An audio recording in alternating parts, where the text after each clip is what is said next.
ದೇಶದೆಲ್ಲೆಡೆ 72ನೇ ಗಣರಾಜ್ಯೋತ್ಸವ ಸಂಭ್ರಮ. ಬೆಳಗ್ಗೆ 10ಕ್ಕೆ ರಾಷ್ಟ್ರಪತಿಗಳಿಂದ ರಾಷ್ಟ್ರ ಧ್ವಜಾರೋಹಣ. ರಾಜ್ಯದಲ್ಲೂ ಗಣರಾಜ್ಯೋತ್ಸವಕ್ಕೆ ಸಕಲ ಸಿದ್ಧತೆ. ಕೃಷಿ ಕಾಯ್ದೆ ವಿರೋಧಿಸಿ ರೈತ ಬಂಡಾಯ. ರಾಜಧಾನಿಯತ್ತ ಅನ್ನದಾತರ ದಂಡು. ಬೆಂಗಳೂರಿಗೆ ಟ್ರ್ಯಾಕ್ಟರ್ ಬರದಂತೆ ಖಾಕಿ ಸರ್ಪಗಾವಲು. ಬೆಂಗಳೂರಿನಲ್ಲಿ ರೈತರಿಂದ ಬಂಡಾಯ ಕಹಳೆ. 5 ದಿಕ್ಕುಗಳಿಂದ ಫ್ರೀಡಂ ಪಾರ್ಕ್ನತ್ತ ಆಗಮನ. ಚನ್ನಪಟ್ಟಣ, ಮಾದಾವರ, ಹೊಸಕೋಟೆಯಲ್ಲಿ ರೈತರ ಜಮಾವಣೆ. ದೆಹಲಿಯಲ್ಲೂ ರೈತರ ಹೋರಾಟ ತೀವ್ರ.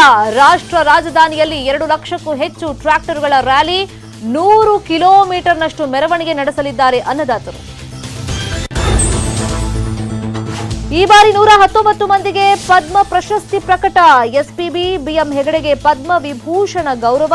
ಕಂಬಾರ, ಮಂಜಮ್ಮ ಸೇರಿ 5 ಪದ್ಮ ಪುರಸ್ಕಾರ.